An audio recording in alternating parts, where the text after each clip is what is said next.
Everyone, कैसे आप सब लोग। Welcome back to my YouTube channel Debolina di OMG girl. I am so sorry, पिछले 2 दिन से मैं ब्लॉग नहीं डाल पा रही थी because I was not keeping well. And thank you so much कि आप लोगों ने मुझे इतना याद किया। आज मैं वीडियो आई थी बट देन आप लोगों ने इतना कहा है तो मैंने सोचा कि ठीक है, छोटा मोटा सा कुछ तो बना ही देती हूँ। एंड यू नो वॉट, मैं इस बारे में बात करना चाहती थी पहले भी, बट वैसा हमारा ब्लॉग बना नहीं जहाँ पे इस बारे में मैं बात करूँ। But yes, today I will definitely speak about it. It's about postpartum. And postpartum वही लोग समझ सकते हैं जो अभी नए नए माँ बने हैं। नाउ मुझे ऐसा लगता था क्योंकि प्रेगनेंसी में बहुत सारी ऐसी चीज़ें मेरे साथ नहीं हुई थी जो बहुत सारी प्रेग्नेंट वुमेन के साथ होती है। ओके, जैसे मूड स्विंग्स होते हैं, क्रेविंग्स होते हैं, ऐसे बहुत सारी चीज़ें होती है, लेकिन मुझे बहुत कम हुआ था। सो समहाउ आई फेल्ट कि मतलब after delivering the baby also ज़रूरी नहीं है कि आपके बॉडी के साथ या आपके साथ पोस्टपार्टम एंजाइटी बोल लो या जो भी बोल लो आप होता है करके। बट देन एवरीथिंग चेंज्ड जब एक्चुअली मैंने इसे फेस किया। And I realise and I think कि हर एक न्यूली जो न्यू मॉम होती हैं उनके साथ होता ही होता है। थैंकफुली जो मेरी डॉक्टर हैं उन्होंने मुझे पहले ही आगाह कर दिया था, पहले ही इस बारे में बोल दिया था कि देवो ऐसा होगा। तो इसके लिए मैं मेंटली मैं प्रिपेयर्ड थी कि देवो जैसे ऐसा होगा या जब भी होगा। मुझे बहुत डर लग रहा था क्योंकि प्रेगनेंसी के दौरान ऐसा कुछ मेरे साथ हुआ नहीं था। ना ही मेरा बहुत ज़्यादा मूड स्विंग्स थे, ना ही इतना बहुत क्रेजी क्रेविंग्स था कि 2 बजे मैं बाहर जाके मुझे खाना पड़े, ऐसा कोई क्रेविंग्स भी नहीं था मुझे। बट आफ्टर डिलीवरी जॉय की डिलीवरी के बाद धीरे धीरे बिकॉज आपके जो हॉर्मोन्स होते हैं वो आपके हॉर्मोन्स एक तो प्रेगनेंसी के दौरान पूरा हार्मोनल इम्बैलेंस ऑलरेडी हो जाता है। एंड बेबी होने के बाद आपके हॉर्मोन्स अगर डाउन है तो डाउन से धीरे धीरे ऐसे नहीं आएगा, आपका एक शूट होता है मतलब यहाँ से एक ऐसे माउंटेन बनेगा, फिर ऐसे ऊपर जाएगा, फिर नीचे आएगा, झटके से होता है। सो दैट्स हाउ आपके जब हॉर्मोन्स बॉडी में इतने झटके से ऊपर नीचे होते हैं ना, तो आपके इमोशंस, आपकी बॉडी उस तरीके से रिएक्ट करती है जिसके ऊपर आपका कंट्रोल नहीं होता है। यस, नहीं होता है।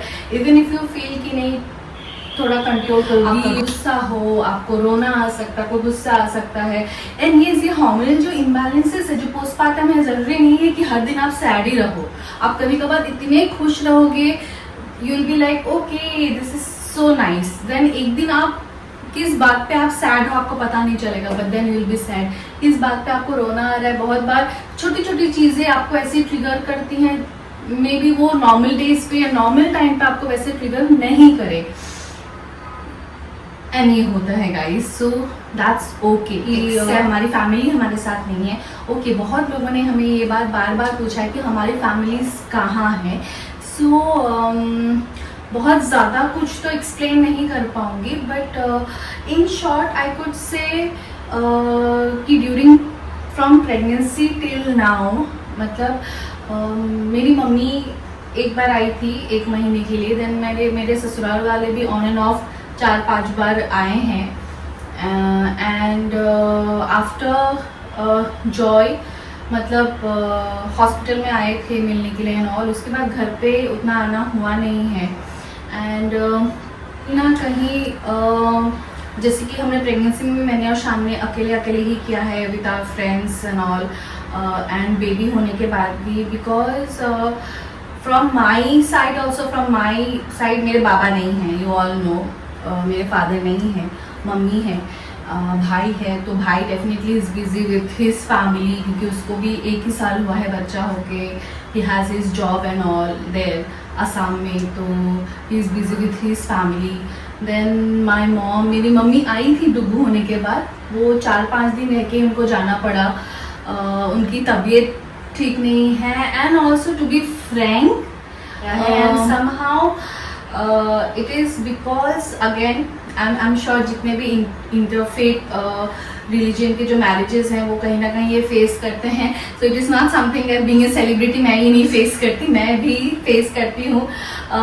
ये सारी चीज़ें हमारी फैमिलीज में भी होती हैं. Chance family I don't know, but now I started feeling, मुझे ऐसा लगता है कहीं ना कहीं शान ने भी एक्सेप्ट किया है that they also do have that problem may be interfaith religion marriage के लिए, क्योंकि मैं कन्वर्ट नहीं हुई हूँ और शायद मतलब सिर्फ बोलते हैं ना कि बच्चे के लिए हर एक चीज़ हर कोई एक्सेप्ट कर लेता है, but then back of the mind कुछ ना कुछ अलग होता है.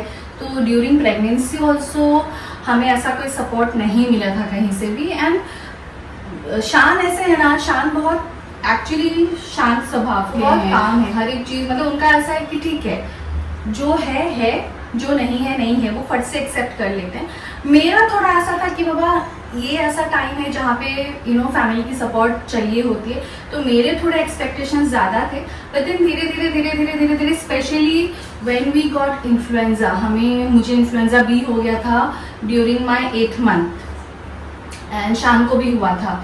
बट उस टाइम पे भी हम लोग दोनों अकेले ही थे एक्सेप्ट जॉन्टू. यस, आप लोग जॉन्टू को देखते रहते हैं हमारे साथ वीडियो में. सो ही इज़ द पर्सन जो हमारे साथ हर घड़ी वो रहा है, हर पल रहा है, हर एक चीज़ में हमारे साथ रहा है. मतलब ऐसा टाइम था प्रेगनेंसी के टाइम पे कि एक बेड पे शान लेटे हैं, एक बेड पे मैं लेटी हूँ सलाइन लेके. मेरी तो हालत एकदम ही ख़राब हो गई थी. शान धीरे धीरे रिकवर कर रहे थे, मुझे थोड़ा टाइम लग रहा था because I was heavily pregnant also, और मुझे बहुत ज़्यादा एंटीबायोटिक्स नहीं भी दे सकते हैं.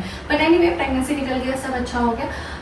Now what I am going through is definitely the postpartum. इसलिए मुझे बीच बीच में कभी ब्रेक लेना पड़ सकता है. हॉलीडेज में 2 दिन, आप लोगों ने बोला 2 दिन, एक दिन बहुत मिस किया, मैं नहीं आई. So this is the reason guys कि कभी कभार होता है कि you feel bad, you feel तो बहुत सारी ऐसी चीज़ें होती हैं और ये होती है. आप लोग कैसे इसके साथ डील करते हो जो न्यू मॉम बनी है, please let me know in comments. मैं ऑनेस्टली, मुझे तो पहली बार यकीन ही नहीं होता कि मेरे साथ हो रहा है करके. मुझे वो बिलीव करने के लिए भी मुझे टाइम लगता है कि एक्चुअली ये हो रहा है. मुझे समझ में नहीं आता होता कि मैं क्या करूँ इस टाइम पे.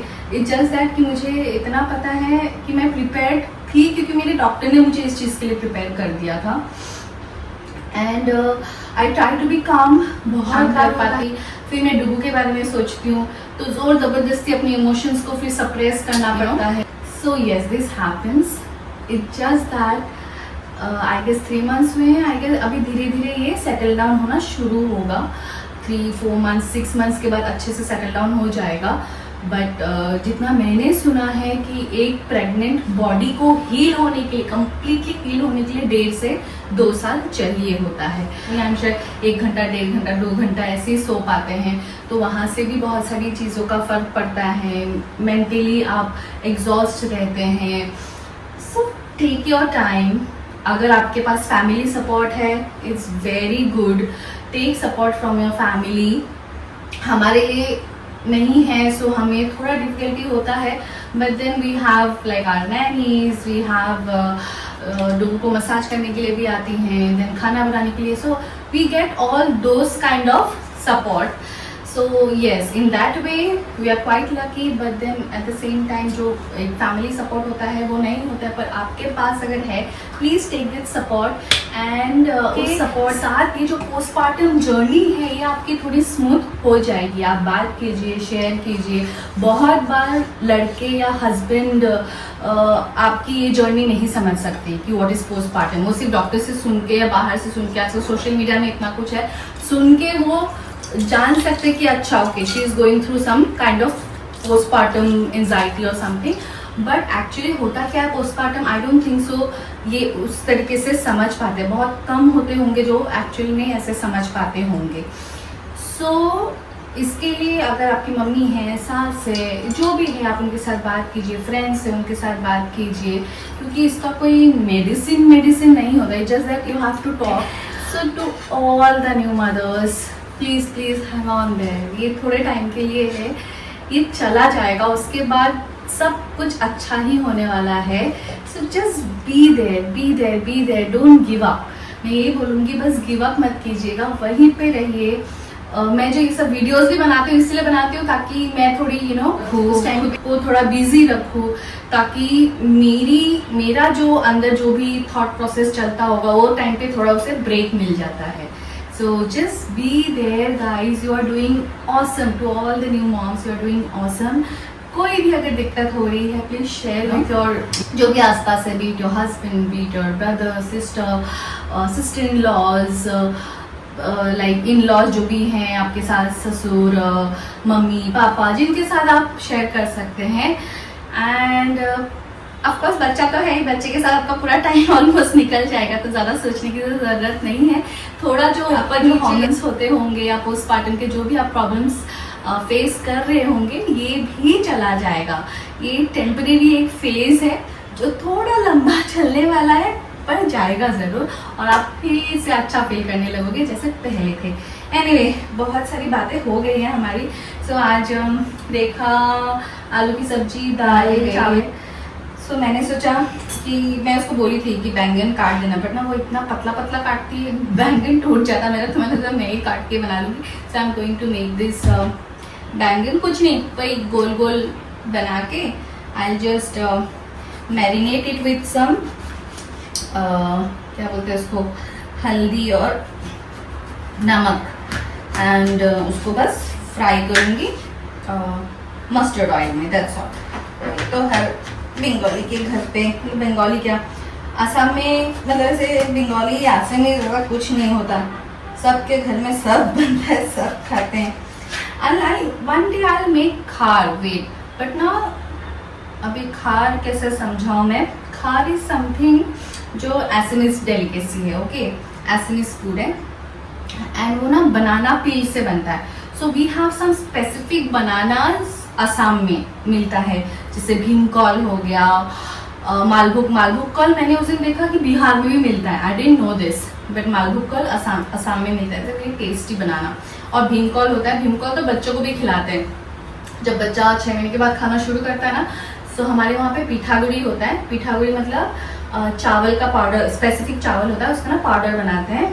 एंड भीमकॉल थोड़ा मोटा होता है बनाना, उसके अंदर ना सीड्स होते हैं, तो बोलते हैं कि वो भीमकॉल और बनाना स्मैश करके अच्छे से उसका पेस्ट बना के बच्चे को खिलाना तो बहुत अच्छा हेल्दी होता है और पेट के लिए भी अच्छा होता है ऐसा। तो वो भीमकॉल जो होता है ना, उसका जो छिलका होता है, वो छिलके को सुखा के उसको पूरा ड्राई कर देते हैं। ड्राई करने के बाद पूरा ब्लैक ब्लैक हो जाता है छिलका, उसके बाद ना उसका खार बनता है। तो खार बनाने के लिए उसको थोड़ा सा हमें गैस में हल्का सा जलाना पड़ता है, भूनना पड़ता है, एंड देन उसको पानी में भिगा के रखना पड़ता है। पानी में भिगाने के बाद उसका काला काला पानी निकलता है। फिर जो भी सब्जी के साथ आप खार बना लो, नॉर्मली रॉ पपीता, लाइक कच्चा पपीता के साथ, चने के साथ ऐसे खार बनाते हैं और उसमें वो पानी ऐड करते हैं। सो जो असम से हैं, जो असमीज है बाहर, उनको ये डेफिनेटली पता चल रहा होगा। एक बार मैं देखूंगी घर पे, अगर पहले का है तो मैं आपको कभी ना कभी तो 1, 2, 3, 4 दिन में कभी ना कभी तो मैं वो खार बना के आपको ज़रूर दिखाऊंगी। तो इसमें तो मैंने हल्का हल्का एक ही साइड में से मैं ये एक बस 2 ऐसे जीरा मार रही हूँ और थोड़ा पानी में भिगा के रख रही हूँ। उसके बाद हल्दी नमक लगाऊंगी और उसको फ्राई कर दूंगी। ये जो हमने बैंगन काट लिया, इसमें से हम थोड़ा हल्दी डालेंगे और ये नमक डालेंगे। बहुत लोग इसमें आप फिर वो चिली पाउडर भी डाल सकते हैं, बट मैं नहीं डालती, मैरिनेट कर करके रखेंगे। सी हो जाती है कभी कभार कि थक जाती हूँ, एग्जॉस्ट हो जाती हूँ और फिर बनाना होता नहीं है, फिर तबीयत बिगड़ जाती है, नींद नहीं हो पाती है, एंड ये पोस्टपार्टम थोड़ा टाइम लेता ही है, बट आई नो आज नहीं तो कल ये ठीक तो हो ही जाना है। बस तब तक थोड़ा आप लोग मेरे साथ थोड़ा पेशेंस रखिएगा। ये हमारा हो गया है अच्छे से मैरिनेट। पानी में रखे तो अच्छा है, बट मेरे पास अभी इतना टाइम नहीं है, तो इसके लिए मैं डायरेक्टली फ्राई करके खाने वाली हूँ। मुझे बहुत ज़्यादा भूख भी लगी है। एंड ये देखो पति देव भी आ ही गए हैं। ये बैंगन वाला क्या बना रहे हो? बैंगन रोस्ट करके कि बैंगन को भी फोड़ के तुम ग्रीन कुछ? नहीं बैंगन भाजा, नॉर्मल बैंगन भाजा बना रही हूँ।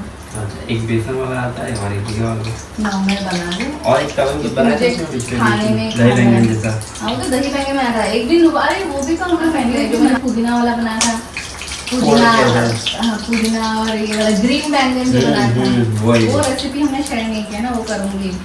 ये नॉर्मल भात का, क्योंकि आलू सब्जी और दाल बनाई है तो मैं सोची ये बैंगन फ्राई करके खा लेती हूँ। खाने का मन हो रहा था और 2 दिन से तो मेरा 2 दिन पहले तो मुझे ये खाना था, पर मेरी हालत ही नहीं थी कि मैं आके कुछ बनाऊँ, कुछ करूँ, कुछ मन ही नहीं कर रहा था। ऐसा कर रहा था तुम्हारी भी हालत खराब ही करके रखी थी मैंने। तो इसके वजह से नहीं बनाए हम लोग। मैं कहा चलो आज थोड़ा अच्छा फील कर रही हूँ, मैं कहा बनाती हूँ। तो मुझे बोला करो मैं बना दिया को, इधर फट मैं शेफ हूँ। शेफ हो ऐसा बना लोगे तुम?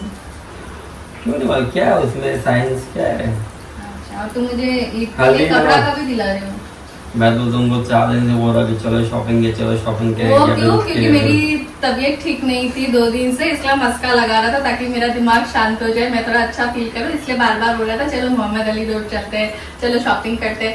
अरे मेरा बिस्तर से उठने का मन नहीं कर रहा था 2 दिन से, तो मैं मोहम्मद अली रोड में क्या चलती। मैं तो आज वीडियो भी नहीं बनाने वाली थी, वो तो आप लोगों ने इतना बोला मुझे कि आपका वीडियो मत मिस क्या करो, डाला करो, ये करो, तो जाकर मैं मंडे चल सकते हैं। डुगू का फोटोशूट भी तो करना है हमें। डुगू का फोटोशूट होगा कि नेक्स्ट वीक होगा? वही तो अभी देखना पड़ेगा। एक्चुअली हमारा इसी वीक डुगू का ना फोटोशूट था, पर ना जो कपड़े आने वाले थे ना बाहर से, वो कपड़े बने नहीं अभी तक, सो इसके वजह से डिले हो गया है। पर आज पूछती हूँ कपड़े कब तक आएंगे, तो हम लोग बहुत जल्दी डुगू का फोटोशूट करने वाले हैं। और हमारा भी खाना खाना तो घर पे भी खा सकते हैं, पर बाहर भी तो हम लोग जाते हैं तो कुछ ना कुछ खाते ही हैं। पर कोई तो वेज खाना ना, वेज दादर में क्या मिलेगा? नॉनवेज कुछ नहीं मिलेगा, सब वेज ही मिलेगा। और आफ्टर में जाएंगे तभी कुछ इतना बना भी नहीं हुआ है। इतना दूर जाना बम्बई, मतलब वहाँ पे बहुत गर्मी होती है। ठीक है, आज इफ्तारी में क्या बनाएंगे? चिकन नगेट्स, फ्रेंच फ्राइज और सब्जा। हाँ डाल दूँ क्या? हाँ मैं भी सब्जा और सब्जा डाल दूँ? नहीं। ये तुम्हारा बन गया बैंगन? ये मेरा बन गया। अब मैं फटाफट खा लेती हूँ खाना। क्या हुआ? हंस क्या रही है? हाँ तुम्हारे फैंस पूछ रहे थे तुम्हारे बारे में, एंजल कहाँ है? एंजल तो ये रही। क्या हुआ? क्या हुआ? मैं अचानक मुझे भूख ही जोर से मैं डर गया कि मेरे साथ खेलो, मुझे प्यार करो। क्या हुआ? पापा खेल नहीं रहे तुम्हारे साथ? खेल रहे थे हम लोग, अचानक भूखने लगे, भड़क गए। हाँ क्यों भड़क गए तुम? वो सोने चलने बोल रही मुझे कि सोने चलो। सो ये है आज का हमारा इफ्तारी की तैयारी, ये चल रही है। चिकन नगेट्स बन गए हैं। सो ये मैंने बना के फ्रिज में रख दिया था, फ्रीज़र में। एंड देन फिर उसके बाद ये एक्चुअली आप लोग पूरा प्रोसेस करके भी फ्रीजर में रख सकते हैं, बट अभी निकाल के फिर ये अंडे में डीप करना है और ये ब्रेड क्रम्स में इसको अल्टी पल्टी करना है एंड उसके बाद इसको कढ़ाई में डाल देना है। और अगर आपको इसकी रेसिपी चाहिए होगा तो आपको पता है आपको कहाँ जाना है, देवोशान व्लॉग्स में। डुग्गू अपना लगा पड़ा है, गाना सुनाई दे रहा है आपको। सो हमारी आज की बहुत अच्छा बनाया तुमने चिकन नगेट्स मस्त बना ना। इसकी रेसिपी देवोशान व्लॉग्स में देख लेना, ठीक है। सो आज का हमारा ये वीडियो यहीं पे हम खत्म करते हैं, मिलते हैं नेक्स्ट वीडियो पे। तब तक के लिए take care, bye bye, see you. Time to see you कर दे। सी यू जॉय, तुम भी करो सी यू।